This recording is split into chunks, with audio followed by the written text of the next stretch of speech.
कैसे करते हैं। तो ये तीसरा चरण जिसको अपन संयुक्त राजस्थान के नाम से भी जानते हैं, संयुक्त राजस्थान।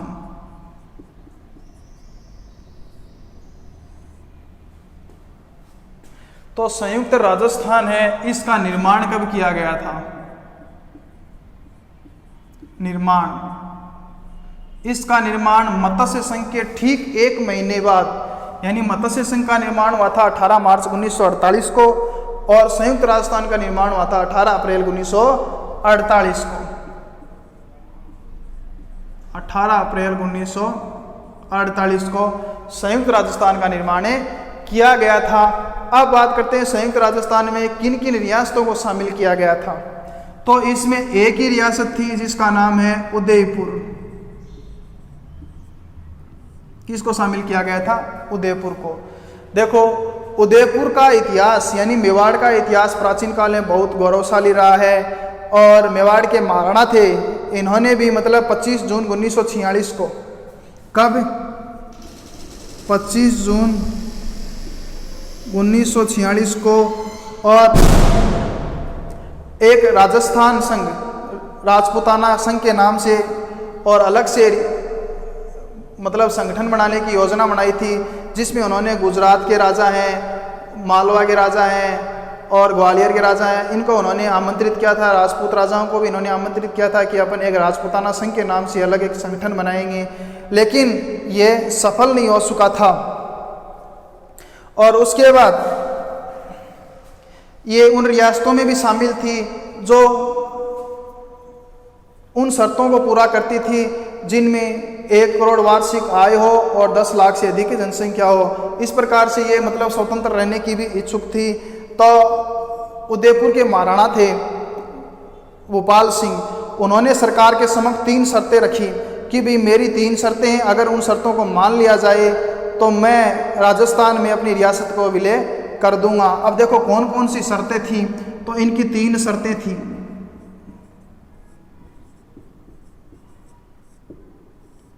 कौन कौन सी शर्तें थी? नंबर 1, मेरे को महाराज प्रमुख बनाया जाए।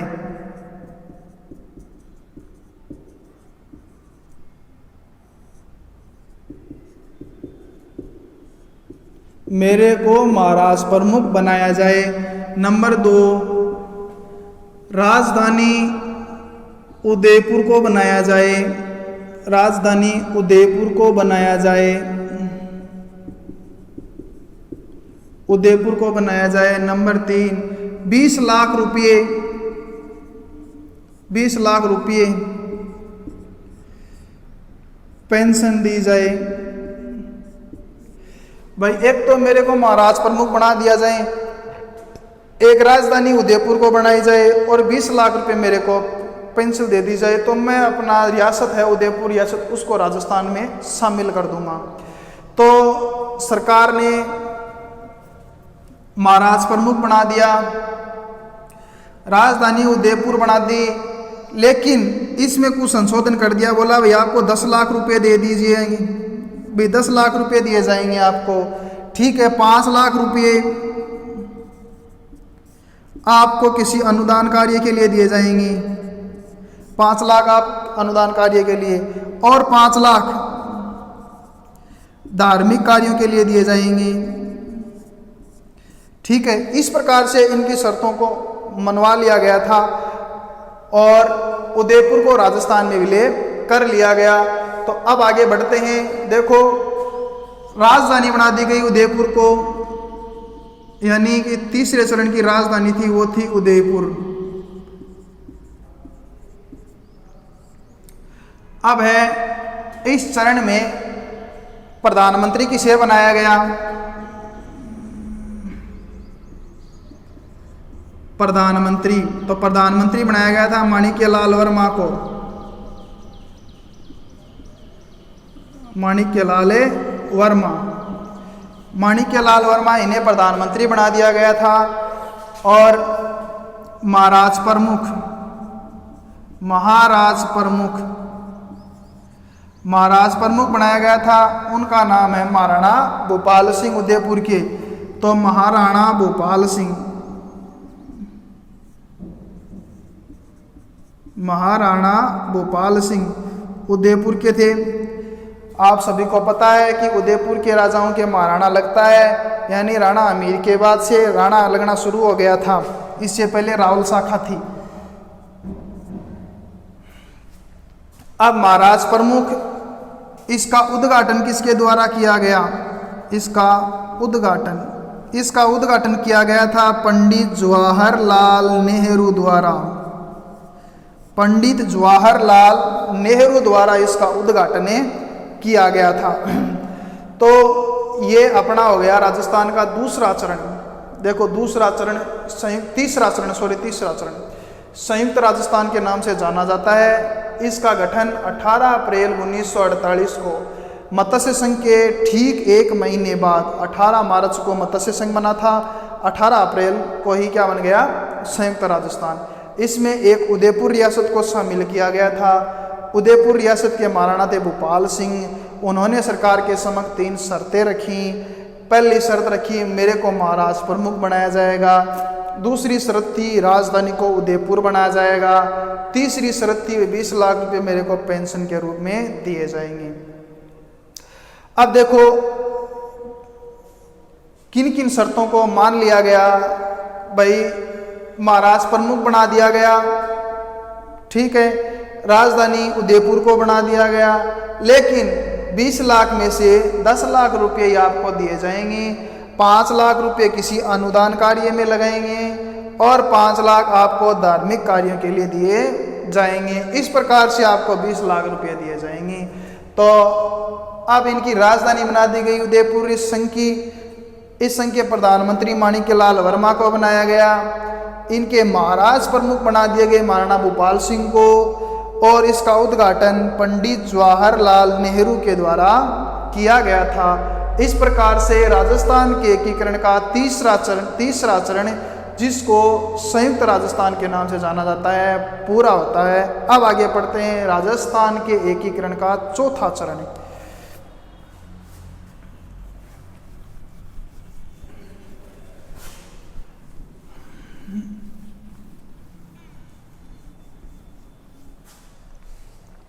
राजस्थान के एकीकरण का चौथा चरण, तो चौथा चरण है, उसका नाम है वृहत राजस्थान।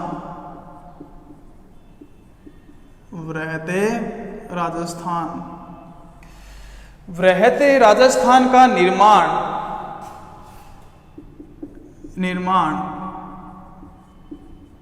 वृहत राजस्थान का निर्माण किया गया था 30 मार्च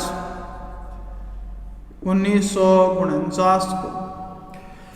30 मार्च 1949 को वृहत राजस्थान का निर्माण किया गया था और 30 मार्च को राजस्थान दिवस भी मनाया जाता है। तो रियासतें देखो बच्चों, चौथे चरण में किन किन रियासतों को शामिल किया गया? तो 4 बड़ी बड़ी रियासतें, जैसलमेर, जोधपुर, जयपुर और बीकानेर, इन 4 रियासतों को मिला के किसका निर्माण किया गया? वृहत राजस्थान का। कौन कौन रियासतें? जयपुर, जोधपुर, जैसलमेर और बीकानेर, इन 4 रियासतों को मिलाया गया 30 मार्च 1949 को और वृहत राजस्थान का निर्माण किया गया। तो जयपुर, जोधपुर,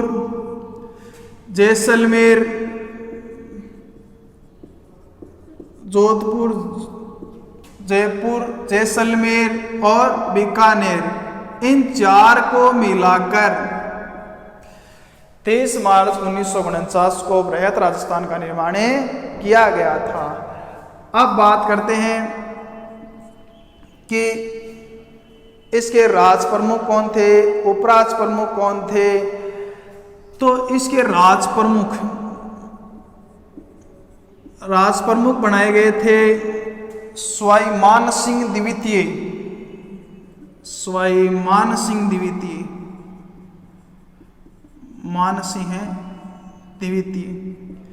इनको बनाया गया, जो कि जयपुर के राजा थे।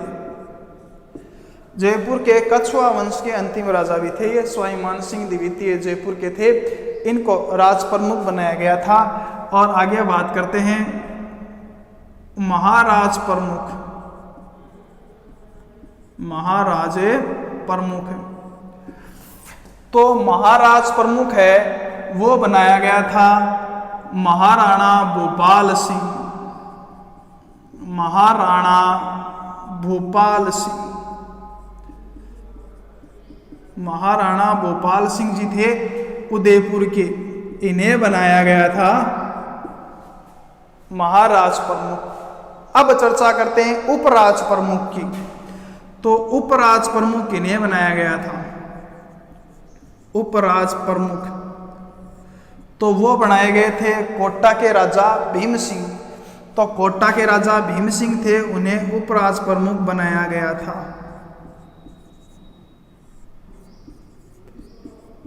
कोटा के राजा भीम सिंह जिन्हें उपराज प्रमुख बनाया गया था। अब चर्चा करते हैं कि इसके प्रधानमंत्री किसे बनाया गया। प्रधानमंत्री,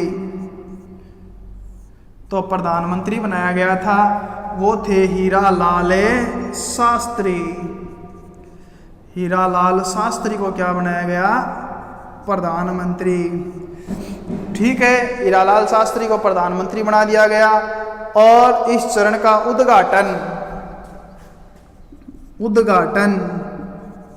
इस चरण का उद्घाटन किया गया था, वो किया गया था सरदार वल्लभ भाई पटेल द्वारा। सरदार वल्लभ भाई पटेल द्वारा। देखो बच्चों, वल्लभ भाई पटेल को सरदार की उपाधि दी गई है। ये उपाधि उन्हें वारदोली सत्याग्रह के दौरान दी गई थी। उद्घाटन हो गया। अब है मतलब वर्त राजस्थान के निर्माण के समय कुछ विभागों की स्थापना की गई थी। उन विभागों के बारे में चर्चा करते हैं, जैसे शिक्षा विभाग।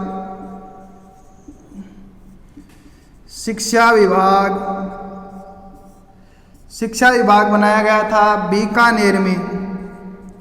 शिक्षा विभाग बीकानेर में स्थापित किया गया था। और कृषि विभाग, तो कृषि विभाग की स्थापना की गई थी भरतपुर में। कृषि विभाग की स्थापना भरतपुर में की गई। और राजस्थान की राजधानी जयपुर को बना दिया गया, जो कि सत्यनारायण राव समिति की सिफारिश पर बनाया गया था। अब है राजधानी की बात करते हैं उच्च न्यायालय।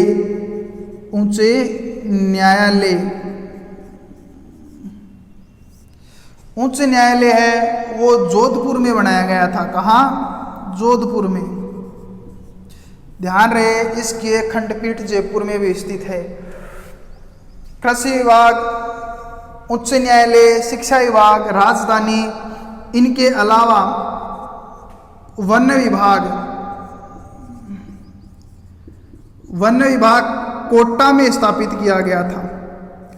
वन विभाग कोटा में स्थापित किया गया था। और खनन विभाग, वह खनिज विभाग, वो स्थापित किया गया था उदयपुर में। इस प्रकार से विभिन्न विभागों की स्थापना की गई थी। और राजस्थान के एकीकरण का चौथा चरण है वो निर्मित किया गया था। देखो, राजस्थान के एकीकरण का चौथा चरण 30 मार्च 1949 को रियासतें जयपुर, जोधपुर, जैसलमेर और बीकानेर। देखो, जोधपुर, जैसलमेर और बीकानेर ये तीनों सीमावर्ती रियासतें थी, यानी राजस्थान और पाकिस्तान के मध्य इनकी सीमाएं लगती थी। तो जोधपुर के राजा थे हनुमंत सिंह। इनकी पहले से ही चर्चा चल रही थी कि भाई ये स्वतंत्र रहेंगी और हो सकता है कि पाकिस्तान की तरफ भी मिल जाए। जैसलमेर है, ये भी सीमावर्ती रियासत थी, तो इनकी भी समस्या थी। बीकानेर है, ये सीमावर्ती इलाका था ही, साथ में भारत की जो संविधान सभा है उसमें भी इनका प्रतिनिधित्व था। तो ये और अपने आप को स्वतंत्र भी रखना चाहते थे। यहाँ के राजा थे शार्दुल सिंह जी। तो इनको मिला के, यानी सरदार वल्लभ भाई पटेल ने अपनी चतुराई से इन चारों रियासतों को मिला के वृहत राजस्थान का निर्माण किया और इसका उद्घाटन सरदार वल्लभ भाई पटेल के द्वारा किया गया। इसके राज प्रमुख स्वाभिमान सिंह द्वितीय थे, जो कि जयपुर के थे। महाराज प्रमुख जिन्हें महाराणा भूपाल सिंह जी थे, उदयपुर के, उन्हें ही बनाया गया था। उपराज प्रमुख कोटा के राजा भीम सिंह को बनाया गया था। प्रधानमंत्री हीरालाल शास्त्री को बना दिया गया। अब इसमें कुछ विभागों की भी स्थापना की गई थी, जैसे शिक्षा विभाग बीकानेर में स्थापित किया गया था, कृषि विभाग भरतपुर में स्थापित किया गया था। सत्यनारायण आयोग समिति की सिफारिश पर राजस्थान की राजधानी जयपुर को बनाया गया था। उच्च न्यायालय जोधपुर में स्थापित किया गया था। बच्चों ध्यान रहे, इसकी खंडपीठ जयपुर में भी स्थापित है। वन विभाग कोटा में स्थापित किया गया था। खनन व खनिज विभाग उदयपुर में स्थापित किया गया था। इस प्रकार से राजस्थान के एकीकरण के 4 चरणों की अपन चर्चा कर चुके हैं। अब चलते हैं 5वें चरण में।